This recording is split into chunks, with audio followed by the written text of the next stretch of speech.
I was really intrigued by what she had to say, and I'm going to play the video right here. You let me know. Give me a yes in the comments to let me know you can hear it. I just want to make sure the audio is going through. I'm going to check for those yeses to make sure I don't have to stop the video. So here it goes.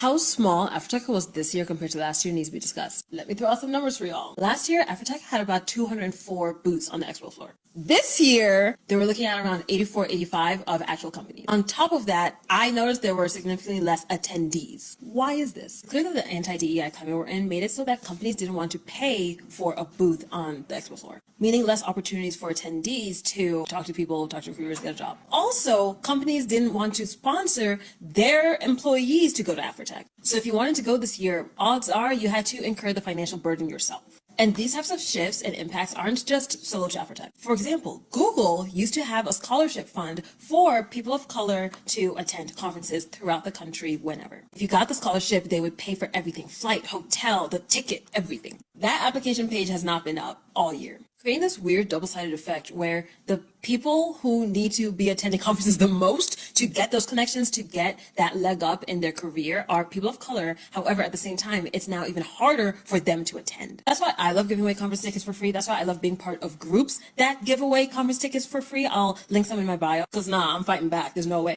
How small after... Okay. Did you hear that? I'm going to play it again because I want to analyze this.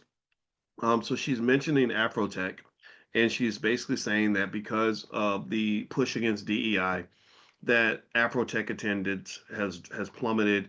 That a lot of the activity that was subsidized by corporations like Google and Meta and others is just gone, right? And because it's gone, they're kind of in this really difficult situation where they're like, what are we going to do now? Like, we can't have Afrotech without the people that pay for Afrotech. They didn't just pay for the booths and the vendor spots. They also paid, I'm sure, for the hotel and everything else that you need, and they paid for people to attend the conference. And so what I'm going to do, and I bet you that there's other Black conferences out there that are going through the same thing. From what I've seen, it reminds me of an E40 song years ago called "The Drought Season." And basically, the drought season is like it's a drought. Like, the resources that used to be there are not there anymore.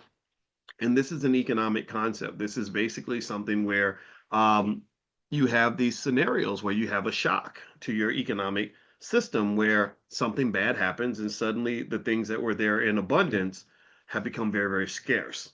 Right. And that's why with investing, you have a balanced approach where you have to prepare for things to go wrong. Right. A good investor is always thinking like, what can go wrong?